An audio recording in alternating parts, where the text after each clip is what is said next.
Illinois Public Media, this is The 21st Show. I'm Christine Herman, in for Brian Mackey. It's August, which means students across the state are getting ready, or perhaps already heading back to school. And over the past few years, we've heard a lot about teacher shortages and schools struggling to hire and fill necessary positions. But research suggests the story is more nuanced than the headlines might suggest. In Illinois, some districts are hiring more teachers than before, even as student enrollment declines. And yet many rural districts are really struggling, scrambling to fill in all sorts of positions in their schools. We're going to start our conversation today with Paul Bruno. He's going to help set the stage for us on all this as we dive into this issue. Paul is an assistant professor of education policy, organization, and leadership at the University of Illinois Urbana-Champaign. Paul, welcome to the 21st Show. Thanks for being here. Thank you for having me. Listeners, we invite you to join this conversation. Are you a teacher? Have you worked in a school? Do you have school-aged children who need special assistance? Does anything worry you about the lack of necessary school staff in your area? You can give us a call. The number is 800-222-9455. That's 800-222-9455. So, Paul, as I kind of laid out there, national headlines say we are in a teacher shortage crisis. What are the trends we're seeing? What does this look like in Illinois in particular? Yeah, it's a very good question. And this is an area where I think recent research from me and other folks suggests that some of those headlines are pretty far out of proportion and are at best, I think, a little bit misleading. Recent studies, including what I've done in Illinois, suggest that there's, teacher vacancies, like the rate at which positions go unfilled in Illinois schools is something in the 2 to 3% range, which is that's even at a time when, as you said, schools are hiring more and more people, as enrollment is going down. Which I think doesn't necessarily correspond very well to what people think about as a teacher shortage crisis. And that's very much in line with what other studies have found elsewhere in the country, that generally teacher vacancy rates are between 1% and 4% on average. And the main thing that I think is important to keep in mind here is that doesn't preclude the possibility that for some schools, for some districts, for some classrooms, some types of positions, there's a lot of difficulty there. So, for example, I think as we'll talk about, things like remote rural school districts are in a much tougher shape. Special education teachers, for example, are harder to find. But the narrative about a general teacher shortage crisis is both, I would just say, misleading and potentially counterproductive. And you mentioned vacancy rates being really low. How are rates of teacher turnover in Illinois looking recently? Yeah, so in Illinois, there was certainly a big concern after, at the once the pandemic started, that there would be big increases in teacher turnover. In fact, teacher retention in the state has been pretty high, about 90% in recent years. It didn't really spike after the pandemic, as many people, myself included, sort of suspected. It's been actually relatively stable. It's relatively high, and it compares pretty favorably to what you see in other similar occupations, at least to the extent that evidence is available. So that sounds like pretty good news. It's not all doom and gloom, but there are still some issues, and your recent research suggests that the real concern maybe isn't teachers in areas that do have struggles, but it's those other types of school staff. Can you talk a little bit about that? Yeah, so one of the other things that's been happening, I think a little bit under the radar, for example, in Illinois and elsewhere, is real rapid growth in the number of non-teaching, non-administrative licensed educators. So these are mostly people who you might know as paraprofessionals or teaching assistants. They might work sort of disproportionately, supporting students with disabilities, for example, though not exclusively.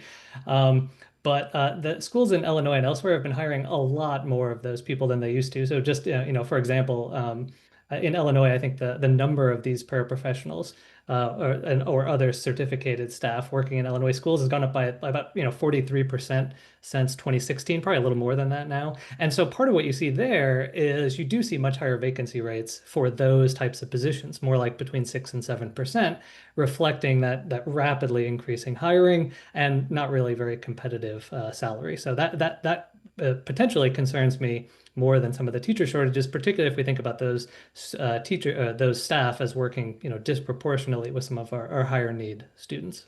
And is the reason for the uptick in the number of those types of as you described them, kind of like paraprofessional position, teachers' aides, because the need for that type of support in classrooms has grown over the years? Yeah, that's a good question. This is one where I think the research and the evidence doesn't clearly indicate exactly what's going on about why schools are hiring so many more staff in general, whether it's teachers, administrators, or these other staff. Certainly, they're hiring more of all of them. I do think special education is part of the story, identifying more students who need special support services, whether that's disability related or whether that's something else. I suspect that's a factor. But I think that's something we don't know as clearly. And that would actually be, a case where some administrators might be able to shed some light. Absolutely. And let's go ahead and bring a couple more voices into our conversation. So, if you're just joining us, this is the 21st show. We're talking about school staffing challenges. We've been speaking with Paul Bruno, Assistant Professor of Education Policy, Organization, and Leadership at the University of Illinois Urbana-Champaign. And I'd like to now introduce Joey Brewer. He's Dean of Students at Spoon River Valley in London Mills. This is a rural high school in Western Illinois. And also John Glasgow, Program Director for the Association of Illinois Rural and Small Schools. Joey and John, thanks for joining us today. Welcome to the 21st show. Hey, thanks for having me. Yeah, Again, the glad number to to be here. join us. Thank you. Oh, yes. And the number to join us, listeners, 800-222-9455. That's 800-222-9455 if you'd like to join in on this conversation. John, let's start with you. So your organization keeps an eye on data from the National Center for Education Statistics. And what trends have you been noticing, particularly around rural and small schools in Illinois?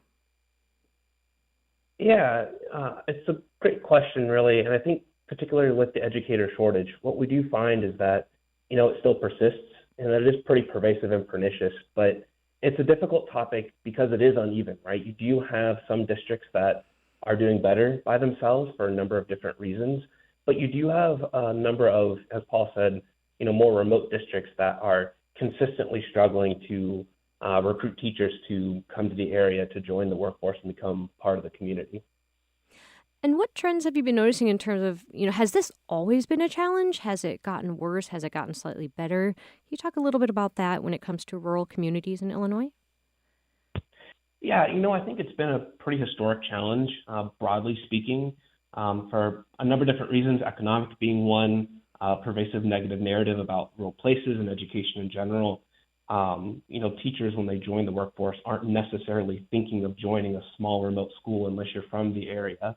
And so it's been sort of a legacy challenge, so to speak, for us for many years. And one of our main advocacy points that, at the end of the day, we have some districts that are missing teachers that are critical. And, it's a little bit different for rural district because even if it is just one or two educators in the entire building, the impact of just one fewer educators in a school, the size of some of the districts we represent, have such an outweighed impact on student capacity. And Joey Brewer, I'd like to bring you in here. You're the Dean of Students at a small rural high school in Western Illinois, Spoon River Valley in London Mills. Can you talk about how everything you've heard so far today, how does it line up with your own experience working in rural schools? And maybe tell us a little bit about your prior experience as well. Yeah, thank you so much for this. This conversation is so important. It can go a number of ways, right? So one of the things that I thought of is listening to Paul. And Paul, I echo all that research that you just shared is definitely our current reality. So I'm talking to you today from registration day. I'm in my office. We're having a lot of students and families come in. And for us, maybe the shortage, what it looks like for us is we are really in a school with we have about 15 kids in each class. We are talking about hiring a paraprofessional to be an aide for a student with some high needs, right? So I know we had most rural schools are, come from maybe our Title I schools with small tax bases, high needs, and we rely on federal funds to especially hire those kinds of positions. And if we're not able to, and I think we're going to be okay this year. I think we're uncertain and concerned about outcomes kind of going forward. But I know for us, that the stakes are higher in a rural district like mine. Every teacher, every paraprofessional makes such a tangible, meaningful impact. And that pressure to do more with less isn't new in rural schools. But that call is becoming dangerously uh, unsustainable. So we have a student with some high needs that really needs a classroom aid, and if they don't have that, if we're not able to hire that, it really can put a lot of toll on the teacher, and we've seen that happen. And burnout is already the norm in rural schools, where a lot of teachers have that multi-hat syndrome. So I've been a teacher in rural context for about 17 years. I absolutely love teaching. I'll never forget when I got my first classroom. I was so beyond excited. But I didn't realize, all the responsibilities that I had. And you're kind of taught in your student teaching training programs, say yes to whatever that school needs. And so in a rural context, in teaching in general, I think people wear a lot of hats, but in a rural context, you're having teachers and pairs that are constantly wearing hats. And I often refer to schools in rural areas as one-to-one schools. And I'm not talking about technology or Chromebooks, as we like to say, every student has a device, but more one-to-one, that teachers are often working with the top 1% of workloads, but bottom 1% of pay. And so every teacher, every aide does matter. And man, you asked about the trend. I'm not quite sure all the different factors of the trend, but I know we are taking more holistic approaches to supporting students. And that's definitely one thing we haven't always done historically. So understanding how to best support a student beyond just their academic. And there's a lot of reasons why we're doing that. But I know for us, every single aide matters. And if not, we continue to do that kind of burnout as the norm. Well, we appreciate your on the ground perspective there, Joey. And we got a text message from Amy in Wakanda that seems to resonate with a lot of the things that you mentioned there. She sent us kind of a long message about her own teaching experience. I'll read a part of it here. Amy says, if you haven't been inside a school since you graduated, things have deteriorated. My friend, who's not a sub, she has PTSD from working in a classroom for just a year as a sub.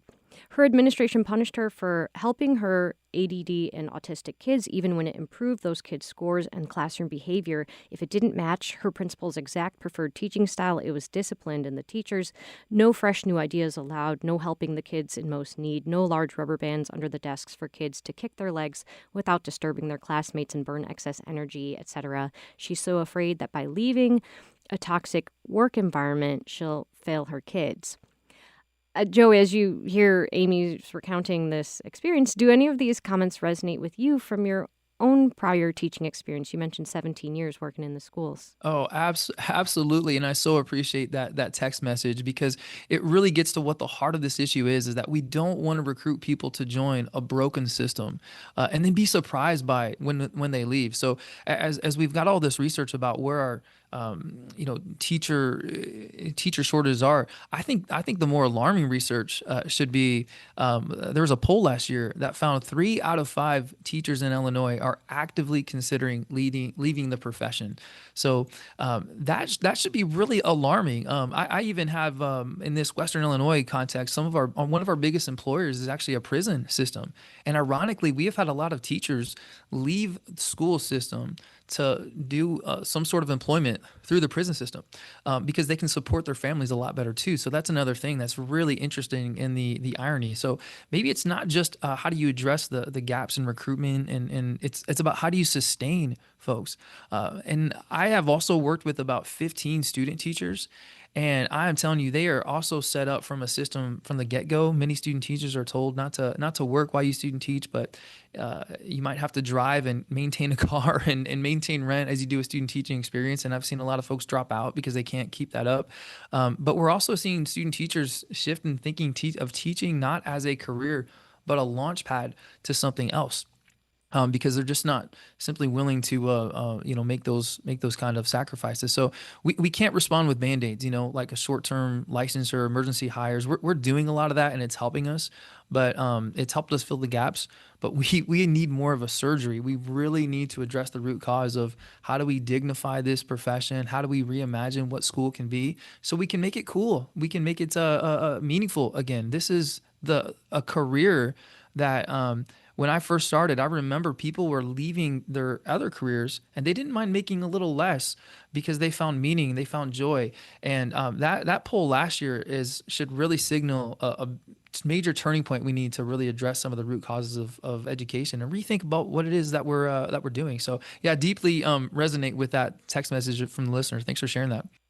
Absolutely. And we're definitely going to pivot and talk about solutions next, but we're coming up on a short break.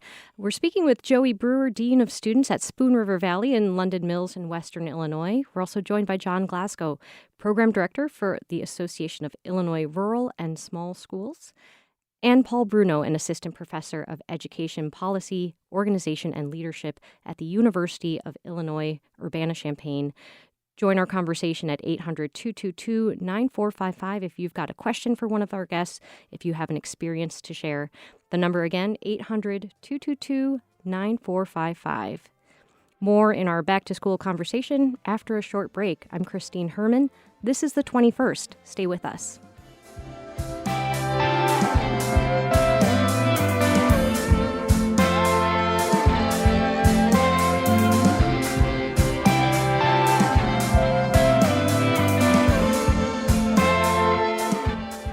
Support for the 21st show comes from listeners like you and the Des Moines Arts Center, located in Iowa's capital city, featuring works by regional, national, and international artists of the 20th and 21st centuries. Details are at DesMoinesArtsCenter.org.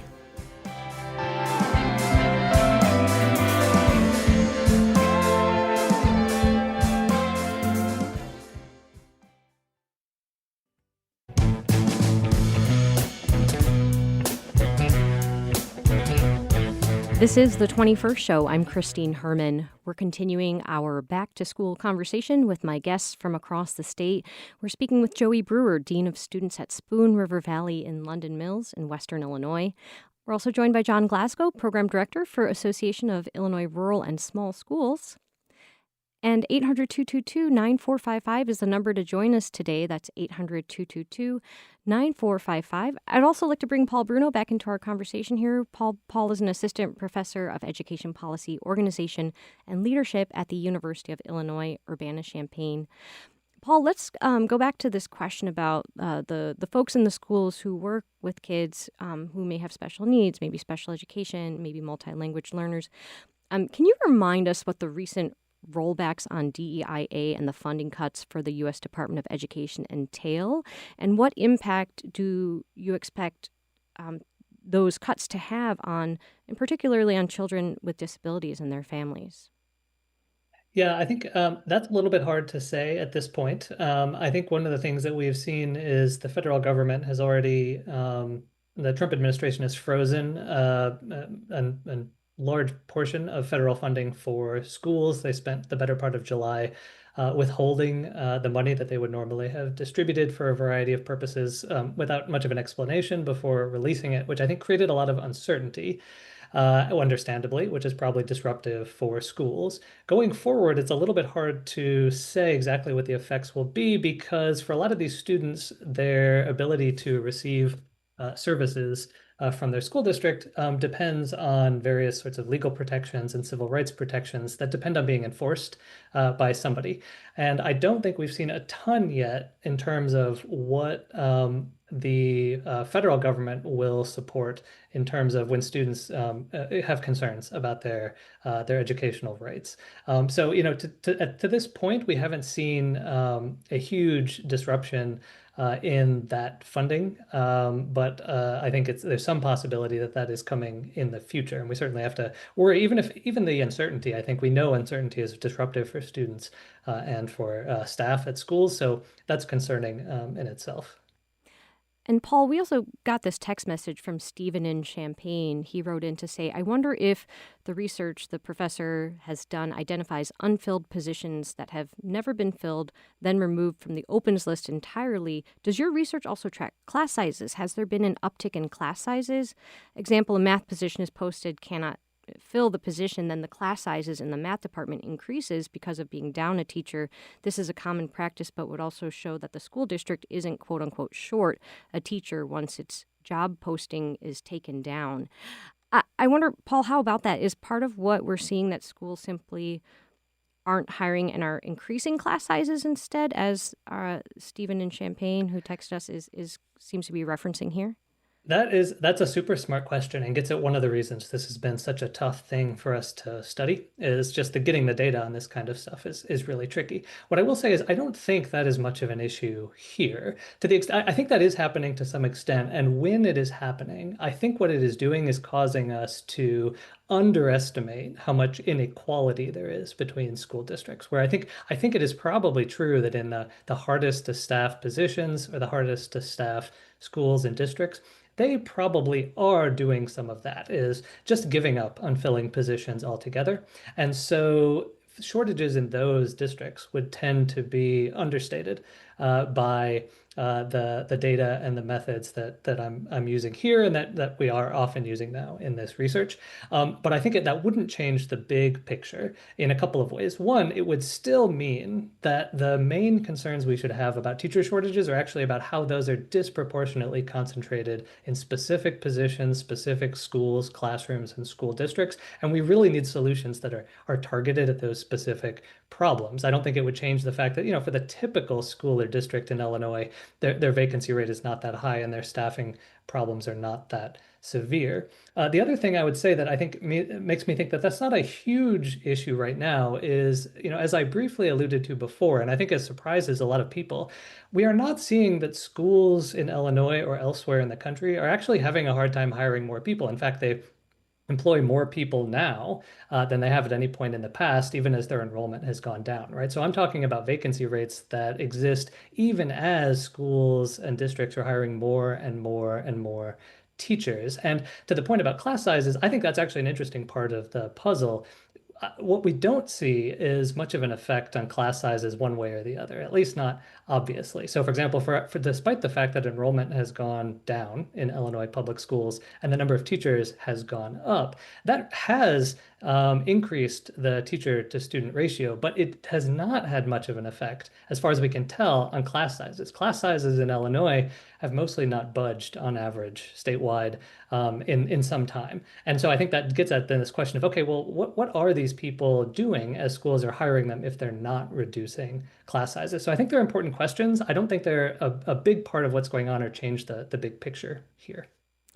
And John Glasgow, with the Association of Illinois Rural and Small Schools, I'd love to hear your thoughts on anything that Paul just shared. And perhaps you can talk about how severe is the situation if there are any particular schools in rural parts of Illinois for whom staffing shortages are really existential. Like, are there schools out there that could cease to exist if these challenges continue? And what options do schools in that situation have? Oh, certainly. I mean, we hear every year from districts that, once again, they've been in their multiple year without particularly a math teacher, science teacher, some of the special education teachers. But I think something that both Paul and Joey touched on, which is true, is that, on the one hand, with rural districts, there is, a pervasive educator shortage in some of those really remote, hard to reach districts that are also economically, not quite as strong or capable as peer districts.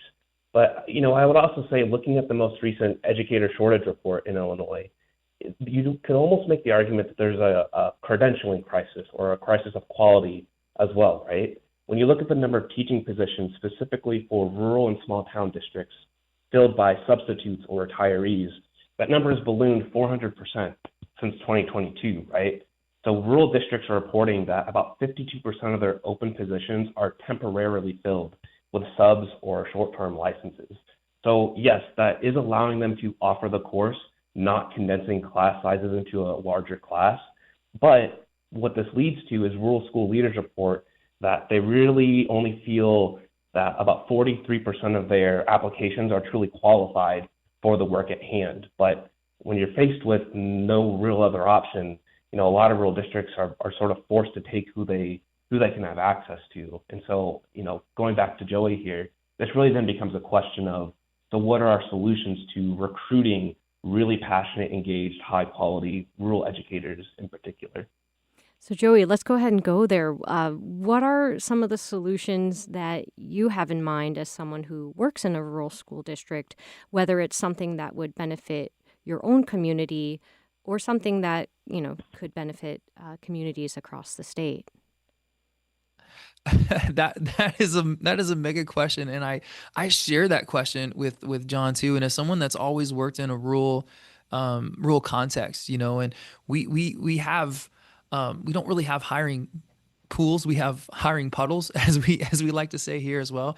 And we have a lot of retired teachers that are doing those, like John just said, math, for instance. My son is taking math class with a retired math teacher, which is amazing. But that's another kind of I'd be curious to know the other schools in our region that are relying on some folks that are retired but are coming back to help out, and they're most always in math or special ed. Um, so yeah, if we're kind of opening that door to solutions, and I'm really into not just how do we attract people, how do we retain them. And so I think back to my first year teaching. I mean, I was so over the moon that I got my own classroom, but I almost wonder if I got it, too quick. Did they just give me my classroom too quick? And we do have some incredible veterans. Every school has incredible veterans, and I wonder if there's how can we kind of harness our assets. And we have really strong relationships, strong community-based assets, but we have to make space to do it. So, what are some ways that we can achieve a more workload balance to really get folks to enjoy the profession and meaningfully grow? There was a recent Horace Mann survey that confirmed that easing pressures on teachers help reduce non-instructional duties. So I want my teachers teaching. We want our best teachers in the classroom with targeted instruction, and we want to give them some space to collaborate, some space to grow, to mentor. That's kind of what I was talking about too with that mentorship. Not necessarily, supervise the bathrooms or fill in, for subs and things like this. So I know for one that I'm kind of thinking about as a school leader is where are those places that I can ease, maybe create kind of more traditional, what we think of as a college professor, where they are maybe, in the classroom for part of the day, but kind of have these expectations in the community and with their profession and the other. Can we introduce more prep so we can get teachers the space to grow? Autonomy too. In rural America, our teachers don't have to be cogs in the wheel. And I know one way to attract folks to rural areas, and it certainly has gotten me. I'm from a more metropolitan area, but I love the autonomy that I have in rural America. Teachers don't have to be cogs in a wheel. We can be creative practitioners of our subjects, growing professionals, and have the space to innovate and grow and really know our students. If you teach in a rural area, you might not ever have to learn a student's name. It's a beautiful day today as registration. You're meeting all kinds of maybe newer kids, but their families, their aunts, their uncles. It's such a family community oriented environment. So those are some things I'm thinking of, and I'm really curious to hear what Paul and John also have to say about opening that door for solutions on how to address this problem. Absolutely. And kind of related to that, we got a text message or an email, excuse me, from Terry in the Quad Cities. Terry writes to say, I've been retired from school counseling in Illinois for 25 years. Recently, I was confronted with public opinion from two different parts of the country. The opinion held that students were allowed by administrators to curse teachers out and that there were no consequences for those students.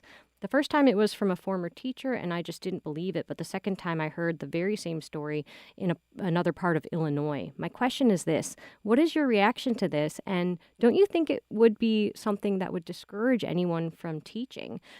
John, I wonder if you could respond to Terry's question about this issue. Sure. I hear stories like what Terry relayed here, daily. Teaching is a hard profession. It always has been. It's always been very honorable. It's been a high ask of an individual, really, when you're talking about a rural community in particular, to be shepherding successive generations of a place into becoming, right? And so when you hear the difficulties that teachers are currently facing, like what Terry shared there, it breaks your heart. But for me, as the nonprofit advocate, I think next to solutions.